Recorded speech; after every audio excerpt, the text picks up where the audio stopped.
अच्छा 8 विषय विज्ञान हिंदी माध्यम के लिए है। आप यहाँ पर देखेंगे रियल पेपर आपके पास है, 100% रियल पेपर है। आपको यहाँ पर लिखना है, जैसे कि यहाँ अनुक्रमांक लिखेंगे और विद्यार्थी का नाम, पिता का नाम, साला का नाम, ये सब लिखने के बाद यहाँ पूरी तरह से आपको जो रियल पेपर है इसका पूरा हल आपको यहाँ पर कराया जाएगा। तो चलिए यहाँ से कुछ दिया है जो आपके यहाँ पर प्रश्न 24 रहेंगे, 60 अंक आपको यहाँ पर मिलने वाला है। महत्वपूर्ण निर्देश दिए गए प्रश्न पत्र में प्रश्नों के उत्तर प्रश्न के नीचे आगे यानी दिए रहे। इसके बाद यहाँ से वर्कशीट पर कार्य प्रारंभ करें। देखिए पूरा का पूरा यहाँ पर वीडियो को पेपर को पूरा हल करके आपके सामने यहाँ पर दिया गया है। देख सकते हैं आप प्रश्न, ये सभी प्रश्न जो आए हुए हैं ये पूरा का पूरा आपको यहाँ पर बताया जाए। पेट्रोलियम निर्माण के प्रकार को समझाइए, प्रक्रम को समझाने। और यहाँ चलिए तो यहाँ से अब हम यहाँ देखते हैं पूरा का पूरा पेपर। वार्षिक मूल्यांकन प्रश्न पत्र 2023 कक्षा 8 विषय विज्ञान हिंदी माध्यम के लिए है और आपको यहाँ निर्देश भर देना है। 1 से 10 तक की बहुविकल्पीय प्रश्न है। प्रश्न को पढ़कर नीचे दिए गए विकल्पों में सही विकल्प चुनकर लिखिए। ठीक है, देखिए ये कुछ निर्देश दिए गए, इन निर्देश जरूर पढ़ना है। तो यहाँ शुरू करते हैं। ईस्ट का उपयोग निम्न के उत्पादन में होता है, यानी किसके उत्पादन में होता है। यहाँ देखिए पीला का पीला यहाँ पर दिया गया है और बी नंबर आपका यहाँ हो जाएगा एल्कोहल। ठीक है, जिसको वाइन वगैरह बनाने में उपयोग होता है। तो 4 में से बी नंबर आपको सही करना है। और यही इसके बाद प्रश्न क्रमांक दूसरा, रेयान एक संश्लेषित रेशा नहीं है क्योंकि यहाँ इसका रूप रेशम समान होता है। इसके बाद यहाँ पर दूसरा है, इसे काष्ठ लुगदी से प्राप्त किया जाता है। तो यानी बी नंबर आपका हो जाएगा, जो पीला भाग है यहाँ पर बी नंबर हो जाएगा। इसके बाद यहाँ देखेंगे प्रश्न क्रमांक तीसरा यहाँ आ जाता है, निम्नलिखित में से किसको पीट कर पतली चादर में परिवर्तित किया जा सकता है। पीट कर किया जा सकता है, तो ध्यान दीजिए यहाँ ये हो जाएगा ए नंबर जिंक। जिंक हो जाएगा, जिसको पीट करके चादर के रूप में आप बदल सकते हैं या परिवर्तित कर सकते हैं। प्रश्न क्रमांक यहाँ 4 है, फास्फोरस है। तो फास्फोरस क्या है, धातु है, अधातु, उपधातु, मिश्र धातु। यहाँ पीले में दिया गया आपको, यहाँ बी नंबर क्या है, ये अधातु है। आपको अधातु में टिक लगाना है। प्रश्न क्रमांक यहाँ 5 दिया, मनुष्य की किस अवस्था की अवधि 11 वर्ष 19 से 19 वर्ष होती है। तो यहाँ पर आपका है किशोरावस्था, सी नंबर आपको कर देना, किशोरावस्था करेंगे। प्रश्न क्रमांक 6 दिया, का मात्रक पास्कल होता है। का मात्रक पास्कल होता है तो किसका होता है, डी नंबर दाब का करेंगे। प्रश्न क्रमांक 7 दिया, कंपन करने वाली वस्तु द्वारा सेकंड में किए गए कंपनों की संख्या को उसकी आवृत्ति कहते हैं। तो यहाँ हो जाएगा 1, ए नंबर में आपको भर देना, 1 भर देना है। प्रश्न क्रमांक यहाँ पर 8 दिया, ध्वनि संचरित हो सकती है। किसमें हो सकती है, ध्वनि संचरित यहाँ हो सकती है। 8 नंबर आप देख रहे हैं, ठोसों में, द्रव में और गैसों में, यानी सभी अवस्था में ध्वनि का संचरण हो जाता है। प्रश्न क्रमांक यहाँ पर इसके बाद देखिए यहाँ पर, तो आपको डी नंबर ध्यान दीजिए, डी नंबर आपको करना ठोसों, द्रव तथा गैसों में होता है। प्रश्न 9 है, पृथ्वी का अचानक कांपना अथवा थरथराना कहलाता, क्या हो जाएगा, तो ए नंबर भूकंप हो जाएगा। भूस्खलन वगैरह इनमें आपको नहीं कर देना, भूकंप से ही झटके महसूस होते हैं या पृथ्वी हिलती है। इसके बाद यहाँ देखेंगे, प्रकाश का किसी सतह से टकराकर वापस उसी माध्यम में लौटना कहलाता है। ए नंबर प्रकाश का परावर्तन, प्रकाश का परावर्तन कहलाता है। ये दोस्तों यहाँ पर दिया है प्रश्न क्रमांक 11 दिया है, लघुत्तरीय प्रश्न है जो 10 से 11 से लेकर 20 तक रहेंगे और प्रत्येक के लिए आपको 3 अंक मिलेगा।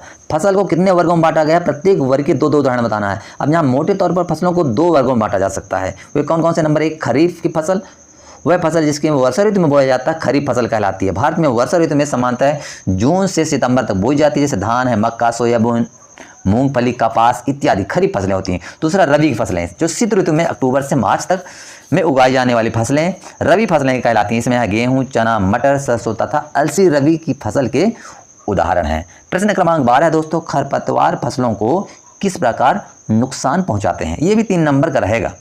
इसका उत्तर हो जाएगा, खरपतवार जल, पोषक, जगह और प्रकाश की स्पर्धा कर फसल की वृद्धि पर प्रभाव डालते हैं। कुछ खरपतवार कटाई में भी बाधा डालते हैं। इसके बाद यहाँ पर है 13 नंबर, प्रतिजैविक का उपयोग करते समय हमें क्या क्या सावधानी रखनी चाहिए। तो डॉक्टर की सलाह पर ही प्रतिजैविक की दवाएं लेनी चाहिए तथा उस दवा का कोर्स भी पूरा करना चाहिए। यदि आप प्रतिजैविक उस समय लेंगे जब उसकी आवश्यकता नहीं, तो अगली बार जब आप बीमार होंगे, आपको प्रतिजैविक की आवश्यकता होगी तो वह उतना प्रभावी नहीं होगी। इसके अतिरिक्त अनावश्यक रूप से ली गई प्रतिरोधक जैव शरीर में उपस्थित उपयोगी ये हो जाएगा। प्रश्न 14 है, नायलॉन के किस गुण के कारण उसका उपयोग कपड़ों के निर्माण में होता है। तो नायलॉन रेशा प्रबल स्वस्थ और हल्का होता है। यह चमकीला और धुलने में सुगम होता है, अतः इसका उपयोग कपड़ों के निर्माण में किया जाता है।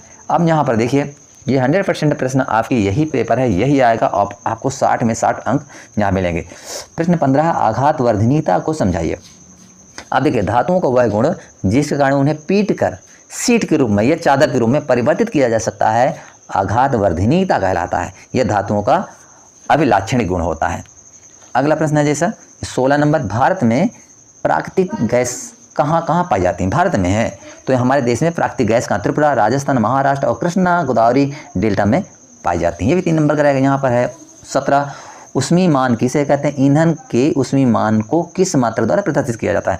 तो किसी ईंधन के 1 किलोग्राम के पूर्ण दहन से प्राप्त ऊष्मा वो यानी ऊर्जा की मात्रा उसका ऊष्मीमान कहलाती है। ऊष्मीमान केजी प्रति केजी होता है, जूल प्रति केजी होता है। कैरम बोर्ड पर महीन पाउडर क्यों डालते हैं? तो घर्षण कम करने के लिए कैरम बोर्ड पर महीन पाउडर छिड़का जाता है। इसका ये उत्तर हो जाएगा। ठीक है, तो इस प्रकार आपको यहाँ पर 60 में 60 नंबर पूरी तरह से मिलने वाले हैं। पूरा वीडियो देखेंगे। सबसे बड़ी कोशिका का नाम लिखना है। तो सबसे बड़ी जो कोशिका शुतुरमुर्ग का अंडा हो जिसका साइज 170 mm गुणे 130 mm होता है,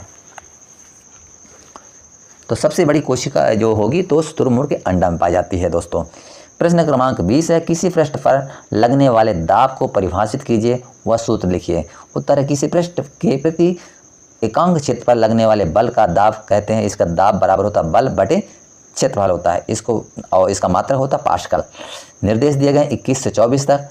नीचे दिए गए प्रश्नों को हल करना है। 21 नंबर, उर्वरक और खाद में अंतर बताना है आपको। 5 नंबर यहाँ पर मिले। उर्वरक खाद में प्रमुख अंतर निम्नलिखित है। उर्वरक एक मानव निर्मित लवण है, जबकि खाद एक प्राकृतिक पदार्थ है जो गोबर एवं पौधों के अवशेष से। इस वीडियो थोड़ा सा रोक लीजिए और इसको पूरा का पूरा उत्तर आपको देख लेना है। जैसे उर्वरक में पादप पोषक जैसे कि नाइट्रोजन, फास्फोरस तथा पोटेशियम प्रचुरता में होते हैं, जबकि खाद में नहीं होते हैं।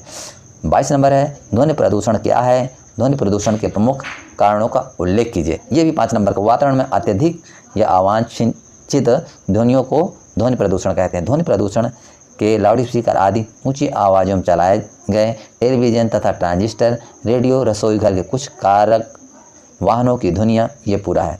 23 नंबर है, संश्लेषित रेशों का औद्योगिक निर्माण वास्तव में वनों के संरक्षण में सहायक हो रहा है। 5 नंबर का है, संश्लेषित रेशों को पौधों और जंतुओं से प्राप्त नहीं किया जा सकता है, उन्हें रासायनिक पदार्थों का उपयोग करके बनाया जाता है। यह मानव निर्मित कृत्रिम रेशे हैं, इसलिए इनके निर्माण में पेड़ पौधों को काटने की आवश्यकता नहीं होती है, जबकि प्राकृतिक रेशों को प्राप्त करने के लिए पेड़ पौधों को काटना पड़ता है। प्रश्न 24 है, पेट्रोलियम निर्माण के प्रक्रम इन प्रोसेस को आपको बताना है। 5 नंबर का, पेट्रोलियम निर्माण समुद्र में रहने वाले जीवों से हुआ है।